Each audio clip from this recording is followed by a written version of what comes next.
Нажал. О, вестник апокалипсиса. Сегодня нам удалось добыть себе курочку. Проживем. Выключай, малыш. Сегодня весь день проиграл в различные типы солитера. Очень интересное времяпрепровождение. И даже не от скуки, скорее. То есть, на самом деле, есть 10 миллионов вещей, чем можно заняться, там, что можно почистить, что можно написать, 10 миллионов различных планов и так далее. Главная проблема не в скуке, а в том, что просто нет желания ничего делать. Ты просто сидишь каждый день, и вот ты встаешь утром, берешь колоду карт и раскладываешь себе солитерчик. Потом выходишь на террасу, выкуриваешь самокрутку, возвращаешься опять, раскладываешь солитерчик. Ну так смотришь вот на такие вот красоты, да. Класс. Немножко болтаешь с друзьями, типа, «Эй, как жизнь, чё, сидишь там?» «Да, сижу, а ты как?» «Сижу, да, сижу». Попиваешь пиво спокойненько себе. Опять рассказываешь солитерчик. И думаешь, ну, надо бы написать какую-нибудь книгу, там, рассказ, да. И, может быть, даже тебя там на полчаса замотивирует, и потом опять раскладываешь солитерчик. И так, блин, черт, все время вообще.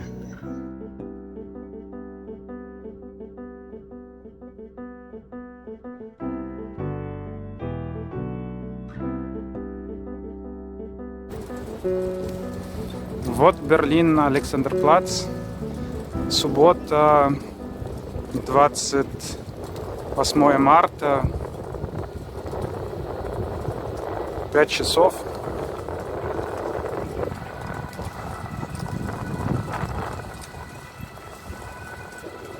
В Москве опять очень жарко. Сегодня плюс 17, кажется, даже. Батареи не отключают, потому что завтра похолодает до плюс 1, поэтому все развлекаются как могут. Тут мой холодильник грязненький, а там... Оп! Холодный кот. Жарко, и мы вот с котиком вышли погулять. Кот очень боится, но, кажется, иначе мы обе с ней зажаримся. Да, Вась? Вот сидим на лавочке. Людей сегодня нет, слава богу. Особо такие. Кто-то ходит. Подъезды, кажется, моют. Дезинфицируют. А так все нормально, спокойно. Соблюдать установленные ограничения и не находиться на закрытых для посещения территориях. Берегите себя и своих близких. Сегодня еще и парк закрыли. На входе мне сказали, ну мы закрыты, но можете пройти. Теперь вот так вот машинка ездит и всех выгоняет. Все время дома. Это очень тяжело. Вот все ходят. Вот, все мамкают. Что ты делаешь? Все спрашивают, что я делаю. Неважно, что я делаю, все равно спрашивают, что я делаю. Что ты делаешь? Муж кашеварит вон там на кухне. Что ты делаешь? Вот. Я окружена детьми, которые уже вторую неделю подряд спрашивают меня, что я делаю. Делаешь? Я записываю для фильма, что я делаю. Записываю, что я делаю для фильма. Какой фильм? Ну, потом будет такой большой-большой фильм о том, кто что делает во время карантина. Карантин проходит мимо, все прокачиваются, все усовершенствуются на онлайн-курсах, все что-то там читают, смотрят сериалы. А я вот это вот. У меня перерыв 20 минут между двумя совещаниями. Я пришла поставить чайник, чтобы пить и совещаться дальше. И мы сейчас поняли с мужем, что у нас отношения переходят на новый уровень, потому что нам теперь нужно 2 чайника для заварки, потому что мы сидим каждый в своей комнате, каждый совещается и пьет из чайника. Поэтому, видимо, надо сейчас где-то найти 2 чайник, чтобы не ходить друг к другу и не мешать появлением в разговорах. Но у нас пока не было неловких моментов, никто в трусах не оказывался на чужой конференции. Но у нас, к счастью, у каждого свой рабочий кабинет, поэтому мы решаем эту проблему и встречаемся в перерывах вот на обед. Ну, в основном на ужин, потому что обедаем уже тоже как-то отдельно из-за разного расписания. Вот на самом деле интересная картинка. Вон идет мент. И это очень типично сейчас. На улице никого нет. И только менты попадаются. Причем для меня это неудивительно, потому что у меня внизу, вот здесь вот, как раз 2 отделения полиции. В общем, так выглядит карантинная Москва.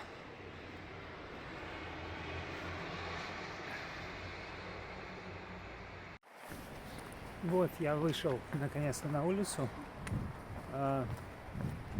Никого вообще нет. Я сейчас иду в аптеку. Потом схожу в магазин. Вот. Конечно, сюрреалистично, как в видеоигре. Я, видимо, это повторяю раз за разом. А вот это делать нельзя, кстати. Нельзя за нос. Все, сейчас буду тереть нос туалетной мазью или еще чем-то.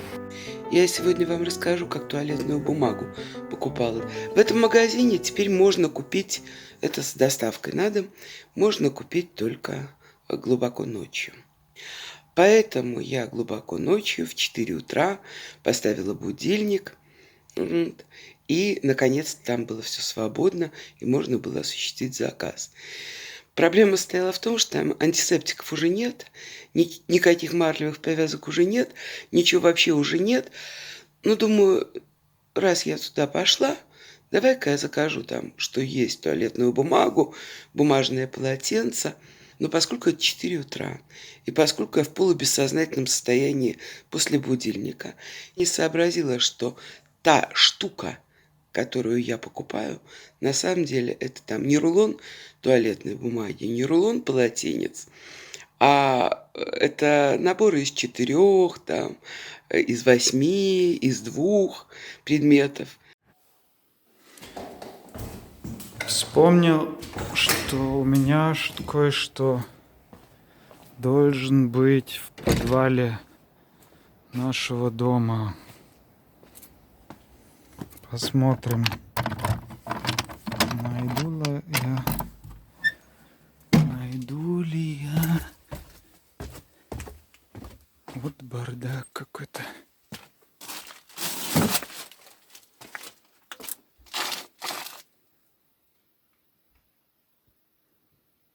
Да, вот.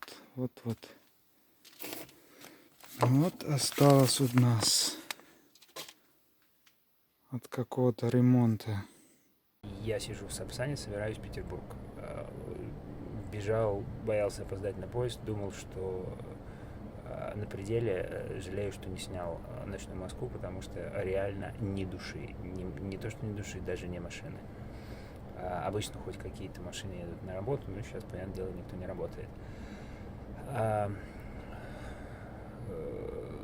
Поезд Сапсан почти весь пустой. Я вот в нашем вагоне всего 2 человека. У меня нету маски. Я нашел такой бандаж для спины, которым я давно-давно купил. У меня болела спина лет 10 назад. И ни разу не пользовался. И это такой воротник, который вот так вот уши закрывает, лицо закрывает. Я сижу в Сапсане, в ковре, в бандаже, потому что маску не достать. Вот так это выглядит. Так и живем. Вот так за рассматриванием специальных кошачьих роликов Тиша и проводят свои дни в карантине. Но есть одна проблема. Тиша у нас заболела, поэтому нам надо дать ей лекарство. А это непростая задача. Вася, подержи, пожалуйста, камеру. Вот так. Вот в этом шприце находится таблетка. Ты знаешь, что нам все-таки ее придется съесть. Иначе тебе будет очень-очень плохо. Тише, стой. Подожди, давай ты это проглотишь и все. Проглотишь спокойно. Вот, все, ура, ура, молодец. Тише, теперь ты можешь смотреть свой мультик совершенно спокойно. Но да? Таблетка осталась лежать на компьютере. Что ты будешь есть на ужин? Сегодня? Ты, наверное, не будешь есть жирные, соленые, вредные орехи. Подожди, какое сегодня число? Хоть сегодня 2, 3. В этом промежутке, в этой подводной лодке очень сложно следить за числом. 3 апреля. Берлин. Да. Сейчас почти уже 10 минут 9. 10 минут 9. Кто-то предложил что-то готовить на ужин, сказав, что не надо же есть на ужин жирные, вредные, соленые орехи с медом.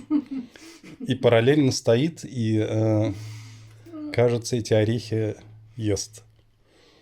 Я только что закончила работать. И мне надоело придумывать какие-то ужины. Если честно, я считаю, что этот вынужденный домашний арест, он очень приятен, на самом деле, во многом. Вот можно это видеть по этому лицу. Это человек, который, очевидно, очень доволен домашнему аресту. Хорошо. Короче, сейчас ты доешь эти соленые вредные орехи, и потом пойдешь готовить что-то полезное. На карантине очень странная музейная жизнь, так особенно. Вот так вот я работаю. Кошка мне помогает. Да, кошка. Бардак на фоне. Список книг. Ну, в смысле, то, что я собираюсь прочитать. Позавчера странную вещь, которая не дает мне покоя уже вот эти дни. Гистограмма расстрелов. Это люди, захороненные на спецобъекте НКВД «Коммунарка» в Москве. «Коммунарка», а сегодня это слово приобрело какой-то дополнительный смысл. Для вот такой штуки есть табличка с биографиями. Здесь 6609 человек. Вот мы их всех собираем на основе пока баз данных, а дальше будем смотреть по архивам с коллегами. Первое наше видео распаковка, вот такой unboxing видео. Это письмо, которое нам сегодня пришел из ресайклинговой бумаги А4. Вот сейчас открываю, скотчем закрытый, написано почерком моей матери адрес моих родителей. Вот открываем, и здесь еще раз такой конверт, и что там внутри. Ага, интересно, вот такие маски, шиты моей матери из разных материалов, старые вот такие, очевидно, тряпки. Вот, и будем носить вот такие маски.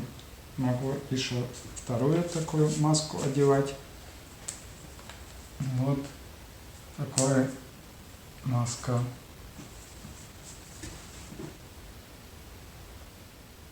Это девочка в белой куртке, которая соблюдает дистанцию, то есть ее мой сын приглашал зайти в этот домик, она стояла рядом и смотрела и говорила грустно: я не могу. Да, то есть она слушается свою маму. Какой у нее возраст? Лет 5. Вот. Забыла сказать, что многие люди стараются все-таки избегать скученности. Не знаю. Спроси. То есть, например, гуляют только на велосипедах и стараются проходить мимо других детей.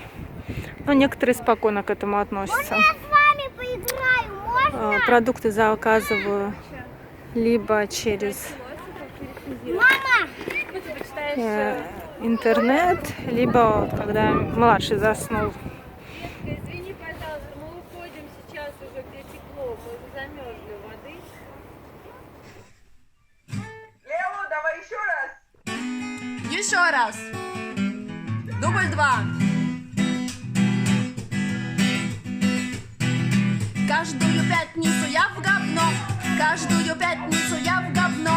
Каждую пятницу я в говно. Каждую пятницу я в говно. Но каждый понедельник я огурцом. Каждый понедельник я огурцом. Каждый понедельник я огурцом. Но каждую пятницу я в говно. Чин-чин. Ну да.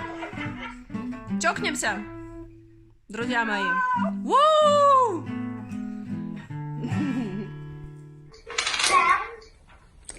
Доброе утро. 6 апреля. Это у нас идет урок математики в нашей школе. Там есть учитель с другой стороны экрана, а мы считаем монетки. Очень пригодится после окончания карантина. Yes, I'm here. Okay, I'm doing it now. Right, so it says on title, but actually does have a title. Okay, so when you make your stop motion, can you see this first photo?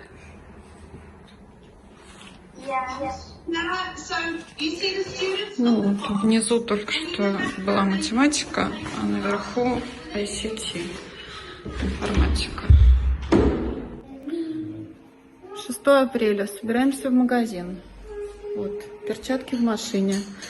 Сейчас будем тасовать смс-очку, чтобы получить разрешение. Вот, надо набрать номер причины, номер своего ID и почтовый Approved. Approved. Вот, пришел ответ. Тут же. Тут же. Так что теперь уже нам пора ехать. Сегодня мне моя работа с курьером, как сюрприз, прислала разные булочки домой. Вот, так что я решила поделиться со своим другом тоже. Сейчас.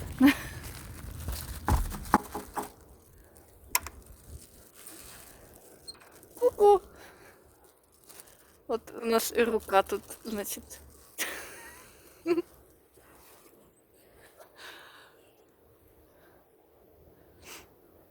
Так и живем. Никого на улице нет.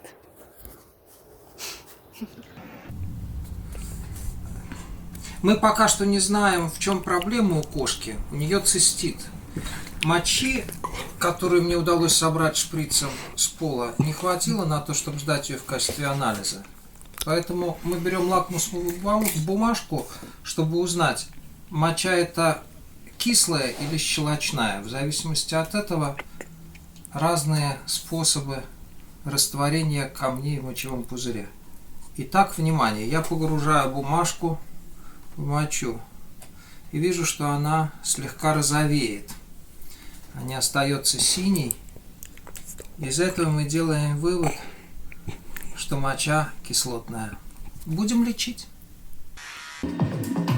Вот вместо того, чтобы ходить в берлинские клубы ночью, мы слышим музыку дома.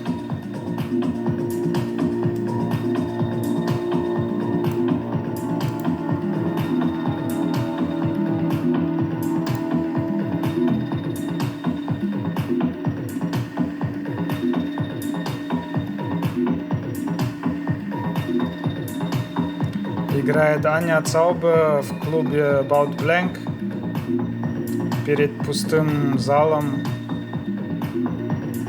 И мы сидим дома у себя.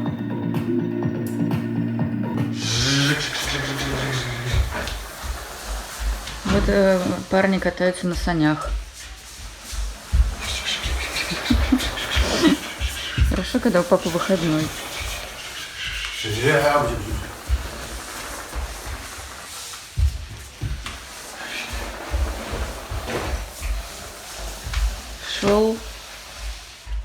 Заканчивалась 4-я неделя карантина.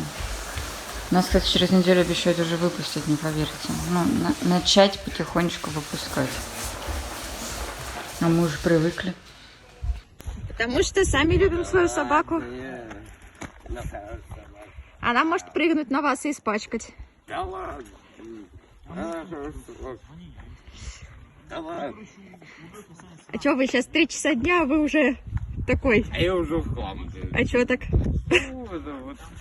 Чего так? Карантин? Карантин, да. Ага. Ладно, ладно, до свидания. Коронавирус меня, к сожалению, затронул. Я переболела. Но сейчас делаю все, чтобы поднять боевой дух и настроение. И в частности, найти немного тестостерона. И вот я зарегистрировалась на сайте знакомств. Всем известным. И что я хочу про это сказать? Что период ресторанов и конфетно-букетных отношений, к сожалению, сейчас невозможен. Поэтому 2 человека мне уже предложили выйти замуж. Ну, естественно, предварительно мне предполагалось вкусить то, что они готовят у себя дома. Поэтому коронавирус коронавирусом,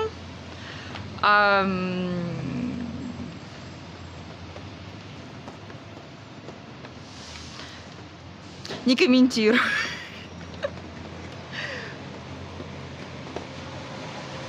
Словом, все возвращается там, где оно было до эпидемии. Весну в Париже никто не отменял. Сегодня занимались странным спортом, который называется геокэшинг.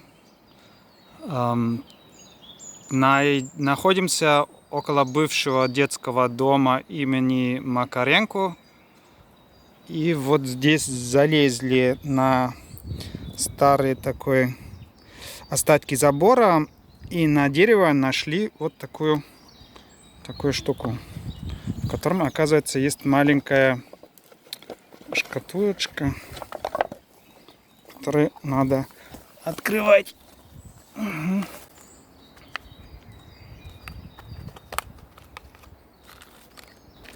Там разные вещи внутри. Монетки, кажется, и вот такой что-то 1 рубль, старые советские деньги.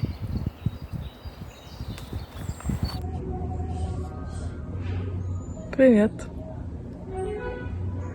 15 апреля, такой-то день карантина. Ничего не происходит. Только сегодня соседи играют живую музыку.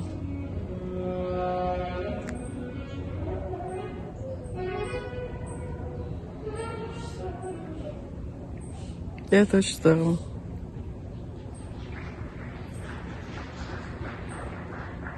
И все хлопают. 12 апреля. Цветущий Блумингтон. Сегодня день космонавтики. В 1961 году, если я не ошибаюсь, советский человек полетел в космос. Это один из моих любимых праздников. Я сижу на площади перед городским советом. Очень пустынно здесь. Обычно по субботам утром здесь очень много людей, потому что здесь проходит фермерский рынок. Но фермерский рынок закрыли на все лето, я думаю. Вот вышла купить кофе и читаю книгу, роман Готфрида Келлера «Зеленый Генрих». Это для курса, который я сейчас посещаю. Курс называется «Опыт романа». Я бы давным-давно потеряла ощущение, какой сегодня день недели, если бы не мои соседи. По выходным у нас вечера художественной самодеятельности. Поет соседка с последнего этажа. Часто выходит с бумажкой, явно готовится.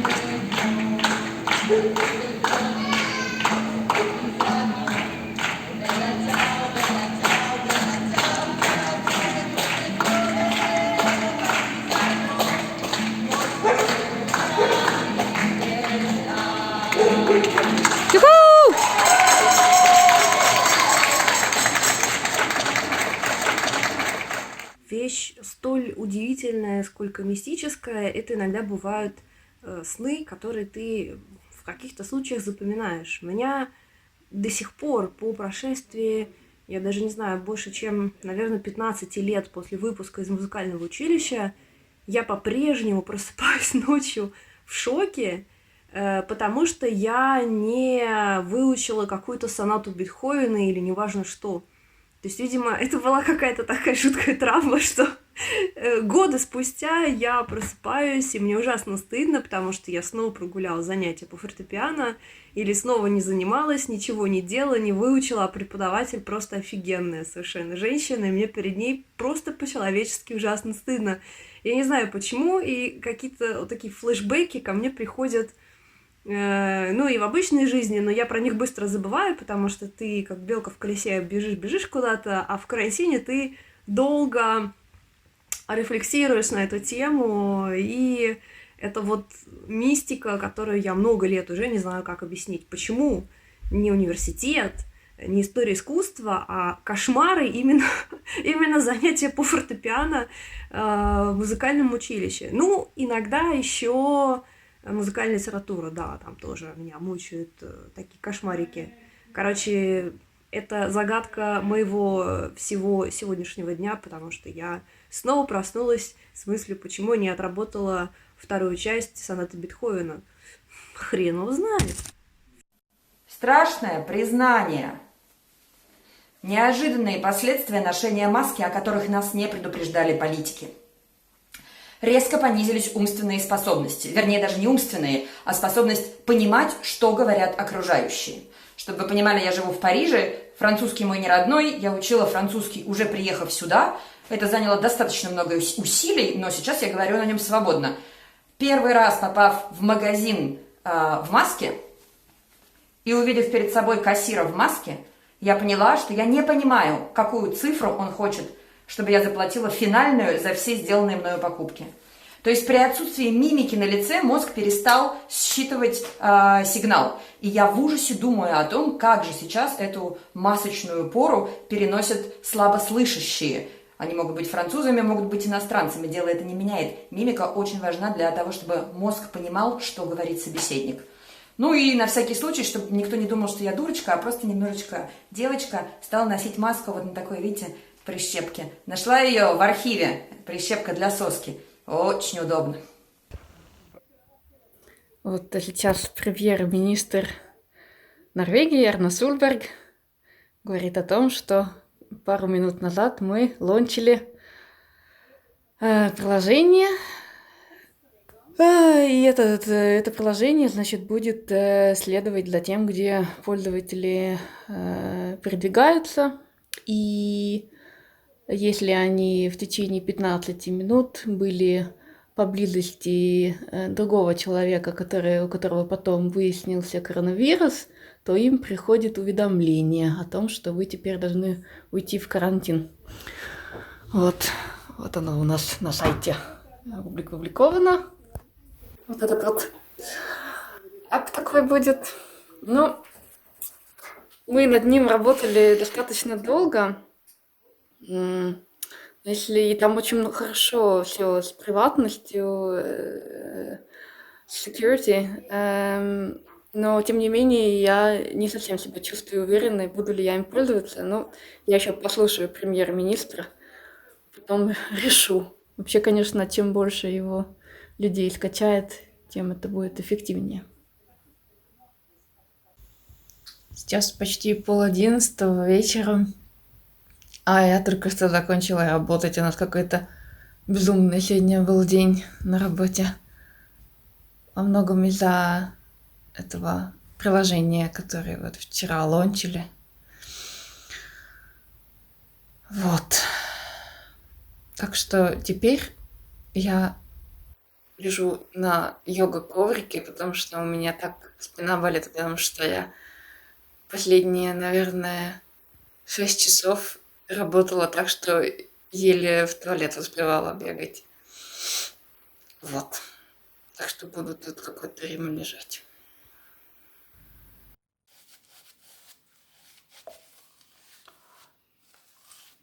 Вчера был дедлайн, и я очень много работал, поэтому ничего не снимал.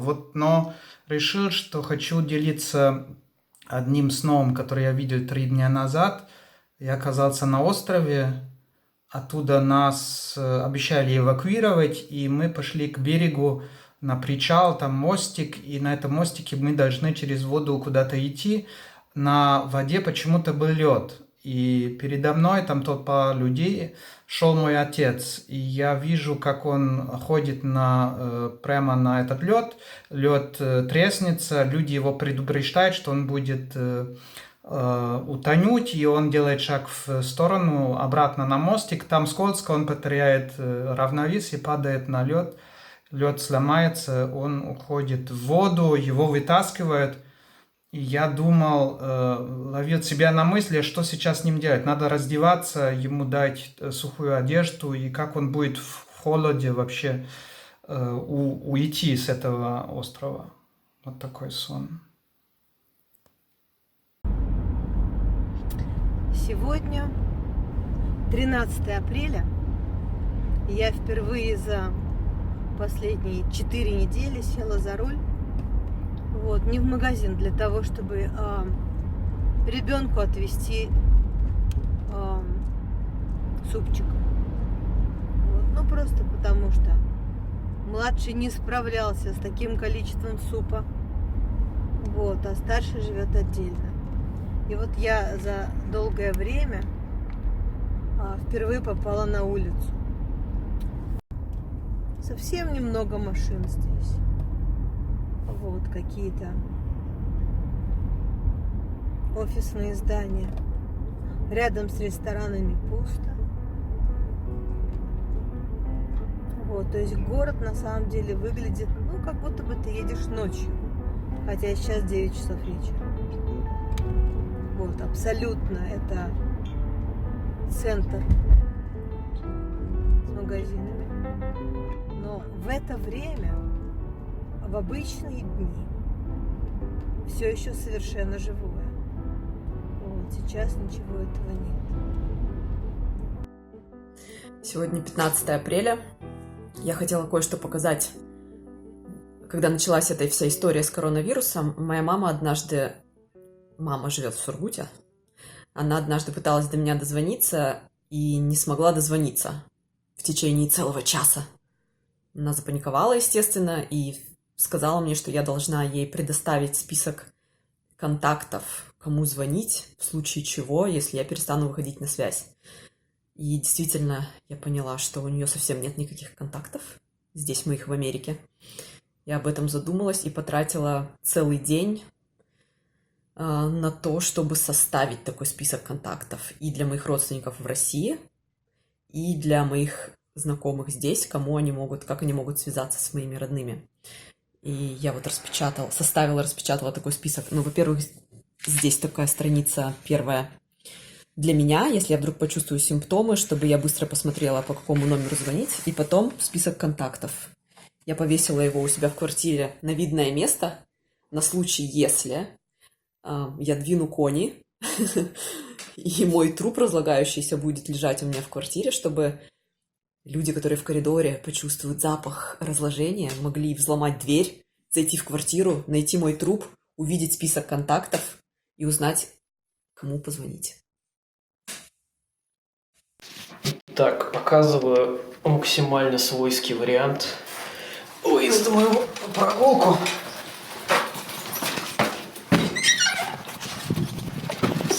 Свобода! А вот это самая дыра.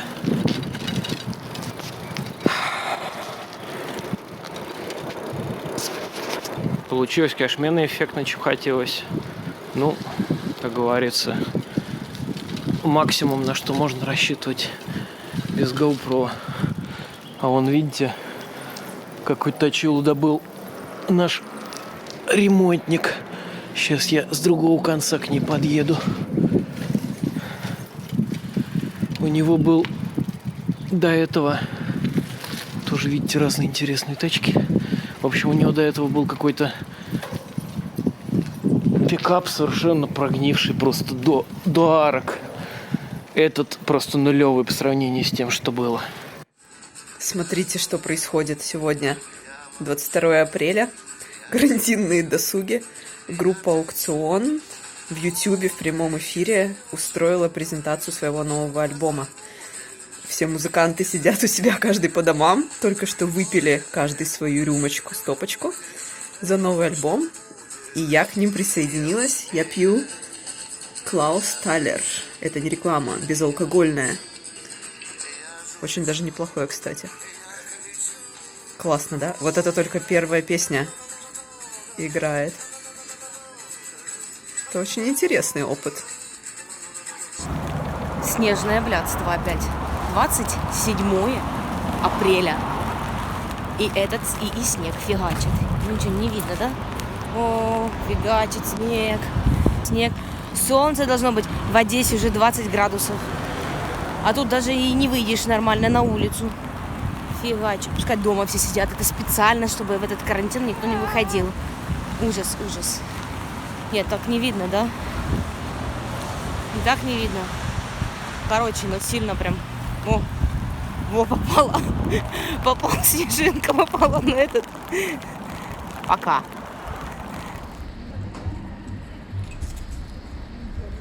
Вот супермаркет столичный. 29 число. Вторник. Это берлинский русский супермаркет, в котором... Да. Есть. В котором Андрей спросил, есть ли у меня защита для дыхания. Вот. Здесь можно найти все, чего даже, наверное, нету в России. Включая сушки, сухари, цикорий, например.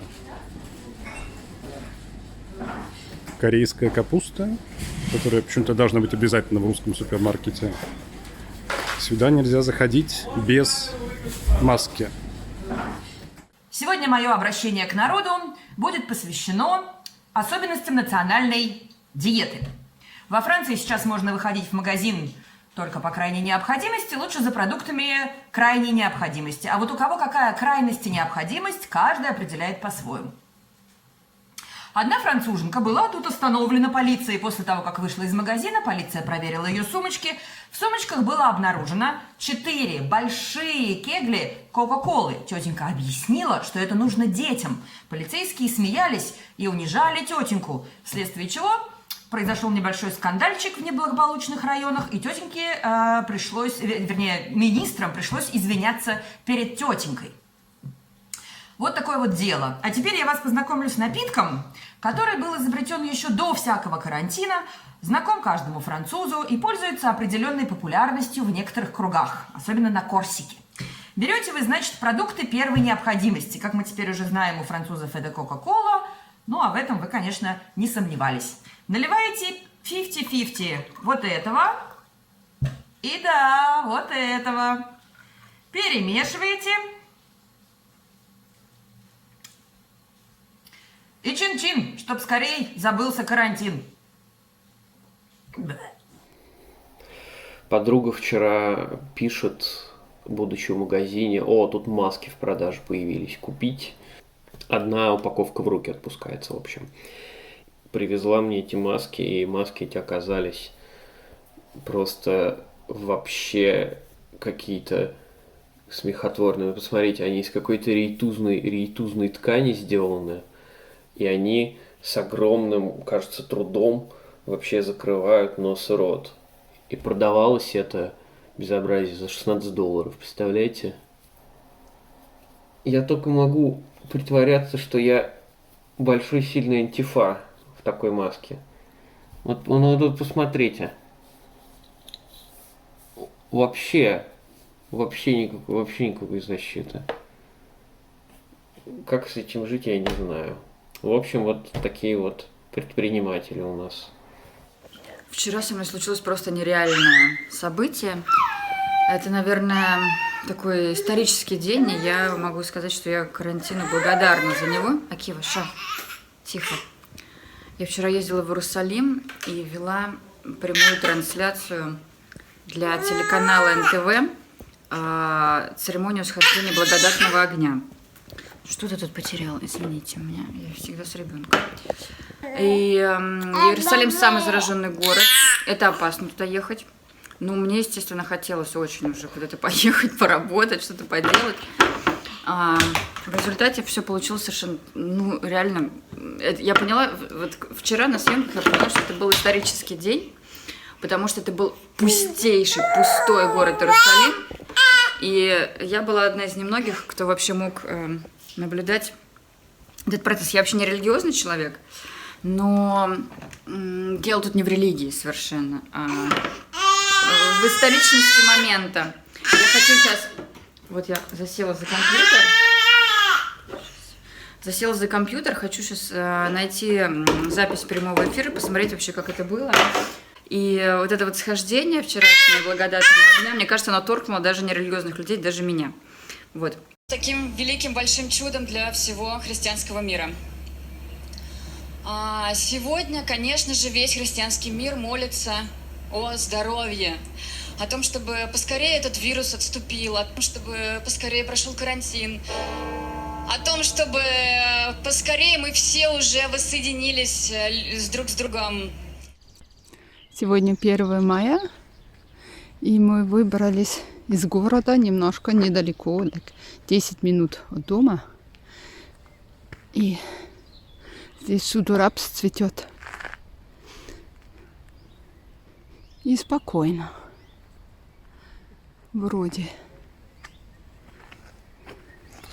Вчера неподалеку от дома, когда я был в супермаркете и купил 2 ящика воды, мимо меня несся с огромной скоростью велосипедист.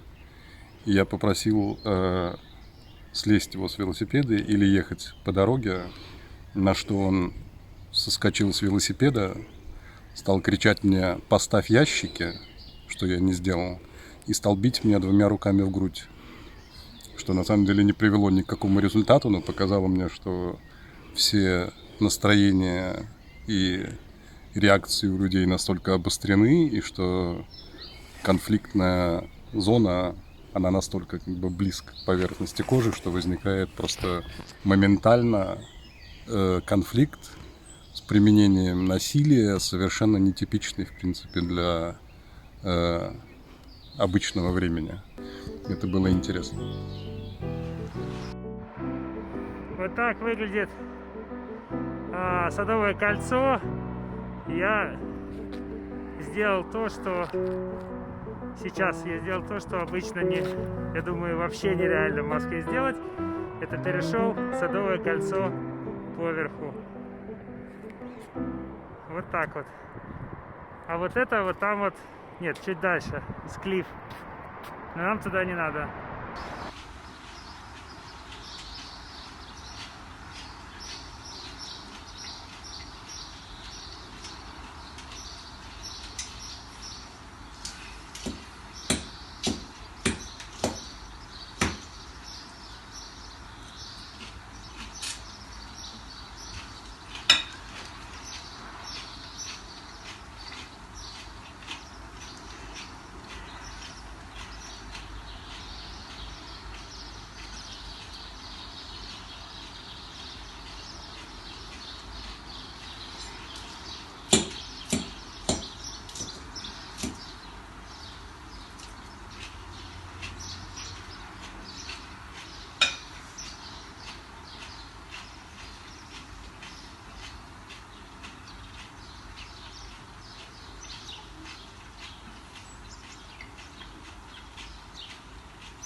Итак, перед вами безымянная свинья, которую усыновили мои знакомые, от которых я сейчас на безопасном расстоянии в 6 футов нахожусь. В общем, это какая-то престарелая пожилая свинья, которую бросили хозяева, и теперь она живет у моих друзей. И мои друзья веганы, поэтому свинья в полной безопасности. Просто невероятный. Вот, живет свинья в подвале. Самый центр Барселоны. В обычной жизни здесь рынок, ровно вот на этом месте. А сейчас, так вижу, 1 человек с собакой и 1 бездомный, который спит на ступенях церкви. Мне даже не по себе, мне кажется, я здесь вот одна на этой улице. Ладно, вру, еще мухи.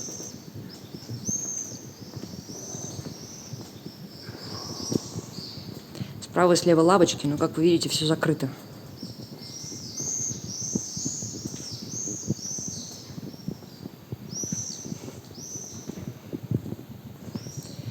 Идеальное место для самоизоляции. Свет вижу.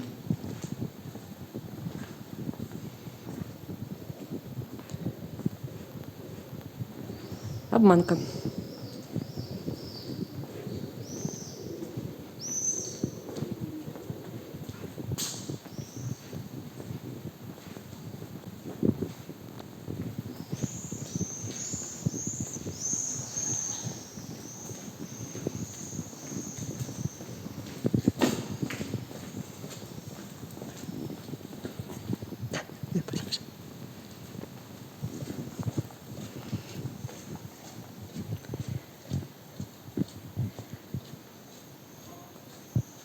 Нас на этой улице 2. Я и человек в розовой кепке и маске.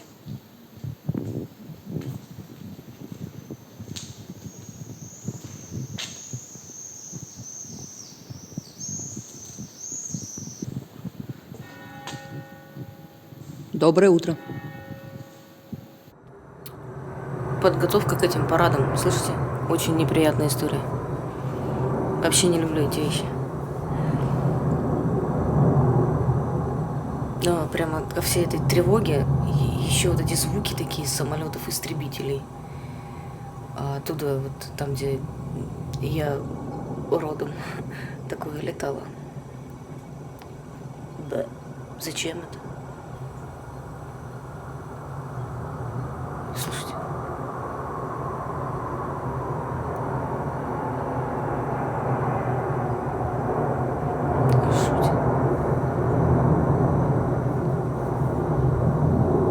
И она так каждый день, это же подготовка идет, а сегодня 7-е. Скорее бы это все закончилось.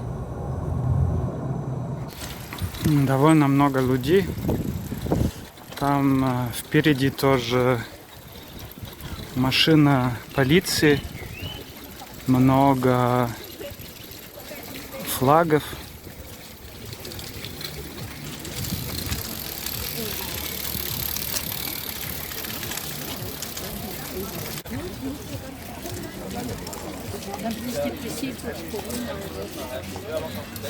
Wenn ich unter Menschen bin,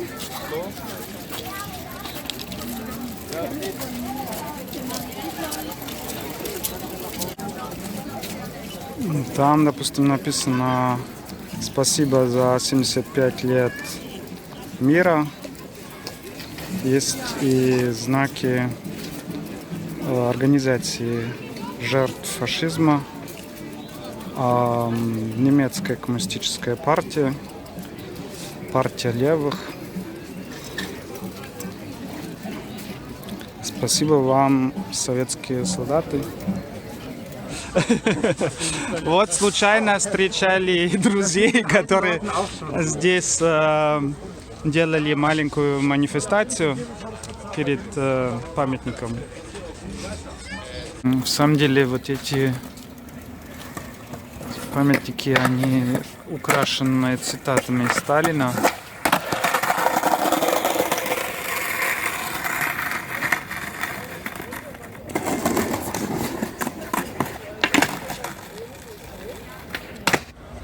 Вот здесь люди отдыхают.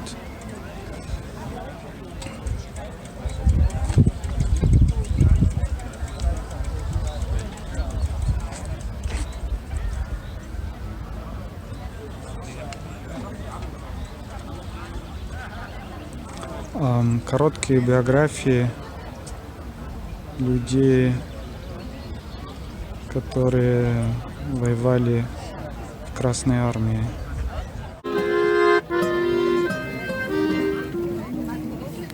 Вот у меня такая не поют, деревья не растут, и только мы плечом к плечу растаем землю. Вершится планета над нашей родиной дым, а значит нам нужна одна победа. Мы на всех мы со ценой не постоим.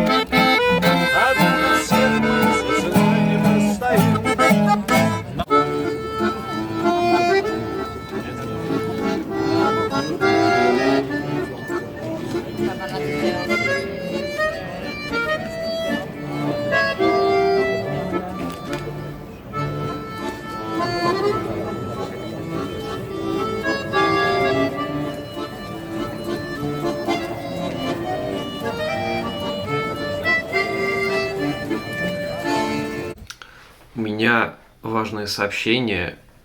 Сосед забрал, наконец, вещи окончательно.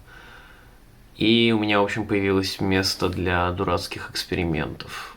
То есть я обнаружил, что в его комнате, которая чуть побольше, можно на велике полный круг проехать. И при достаточном навыке даже довольно быстро. Поэтому, если бы нам нельзя было выходить на улицу, то спорт не умер бы. Сегодня был очень хороший день, я хочу поделиться. Я пошла на прогулку с другом, с которым я обычно достаточно редко вижусь, но он такой душевный человек, хороший, поддерживает всегда и очень добрый. То, что нужно. После прогулки мы обнялись, как мы обычно это делали в нормальные доковидовые времена. И вы знаете, это объятие, это первое объятие за 2 месяца, может быть, за 1,5 месяца. И я поняла, насколько мне этого не хватало. Я просто зарядилась энергией, и я смогла оценить вот этот момент, когда ты просто кого-то так прижимаешь к себе.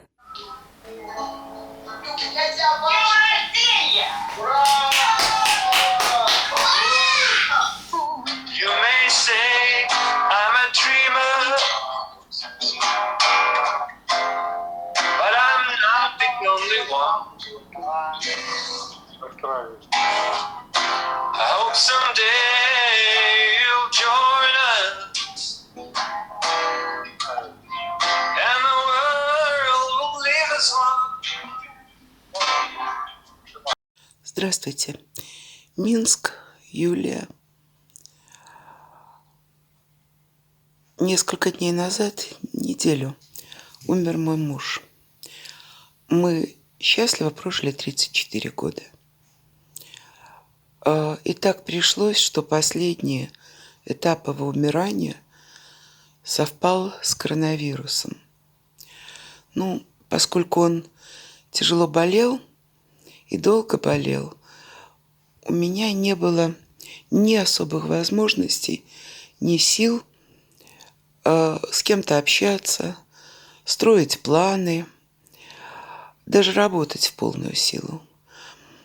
И было очень странно, когда уже был коронавирус, я почувствовала, что мир живет со мной в унисон. Он не знает об этом, а я-то знаю.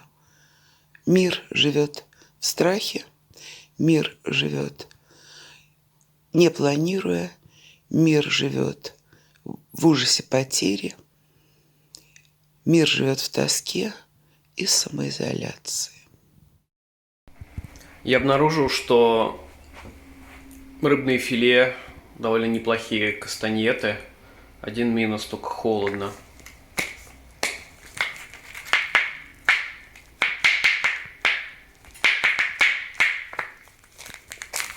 Да, музыкант у меня тоже никакой, но...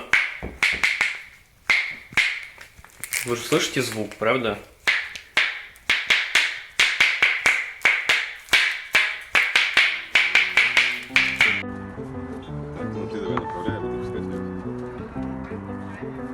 Охуенно!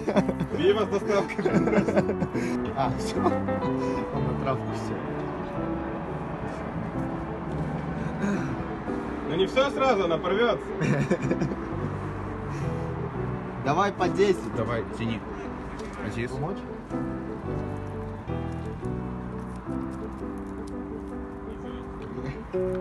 Аккуратно, давай.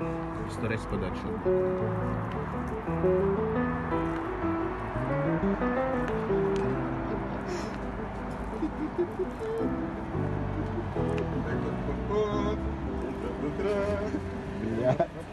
Я балкон зацепил. Аккуратно. Я устал. Такой положил.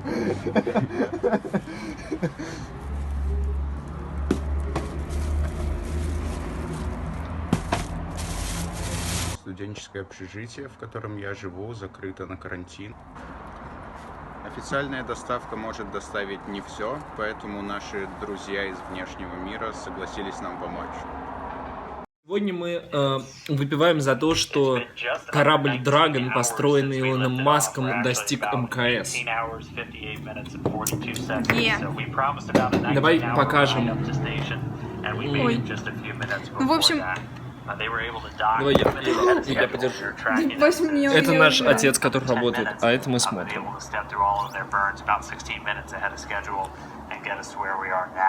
Мы считаем, что это очень круто.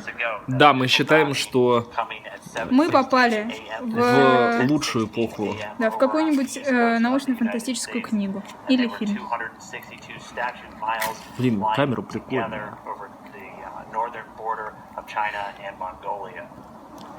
Все, всех поздравляем. В апреле и мае я маской не пользовался. Я только с июня, когда перестали пускать в метро и в некоторые магазины, стал носить с собой одноразовые маски, найденные где-то в тумбочке. По-моему, с 2015 года они там лежали. То есть за все время карантина я пока еще ни одной маски не купил, ни одной пары перчаток. Я купил только антисептик для рук. А маски проходят вот такую процедуру. Кто-то мне объяснил, что она эффективна. Не знаю. А еще сегодня я видел объявление на Авито.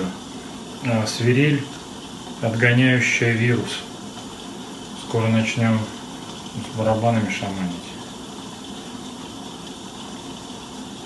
И еще я начал делать вот такие магниты из своих принтов на холодильник. Наверное, я буду их продавать. Работы-то нет.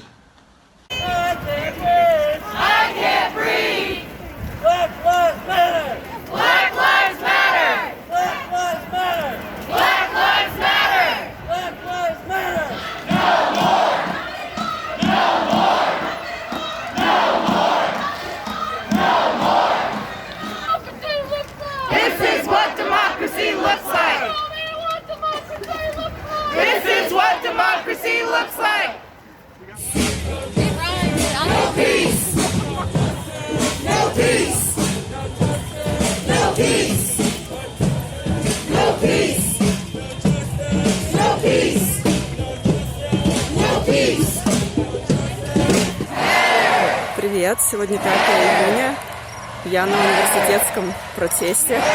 Вы посмотрите, сколько людей.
Живое здесь обретает сходство с каким-то механическим спектаклем.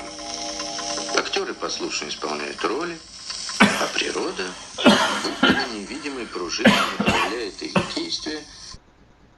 Сейчас 23 июня. Здесь висят портреты врачей, которые погибли от ковида за последние месяцы в Петербурге.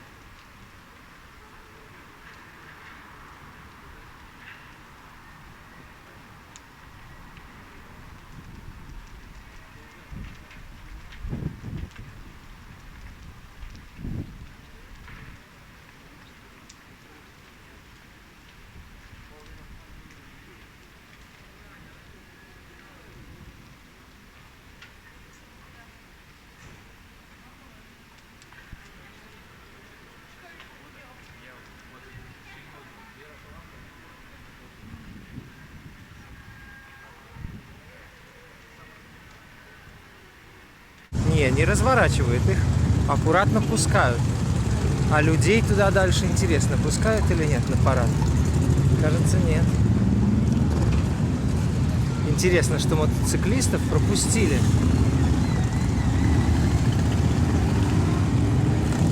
А туда не пускают, потому что перекрыта стрелка Васильевского острова. Отечество.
Ну что, сегодня день голосования. Сниму масочку пока.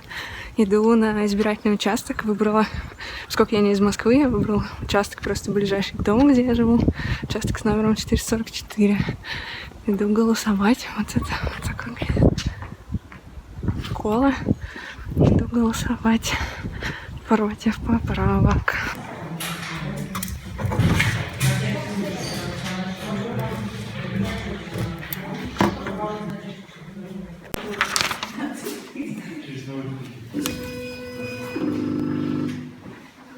Спасибо. Ну что, я проголосовала. Мне выдали вот такую лотерейку. Сейчас я даже ее, наверное, попробую. Что же я выиграла в диване призов.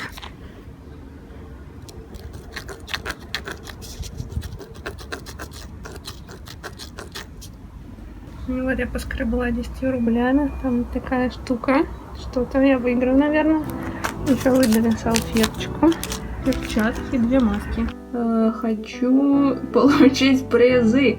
Я отправила смс-ку с кодом лотереи. И, значит, что-то должна выиграть. Сейчас мы узнаем, что. Идет активация кода. 4000 баллов мне начислено. Ну и ну.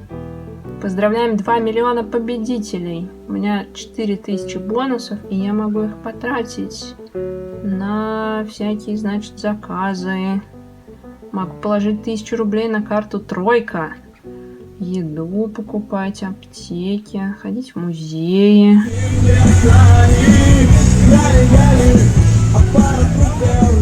Нам с тобой было супер, супер всем. Мы с тобой везде летали.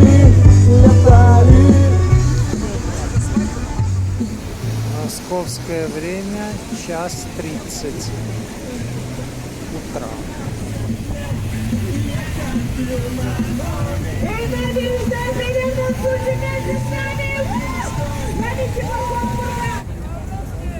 Смотрите, сколько народу, не соблюдающих социальную дистанцию.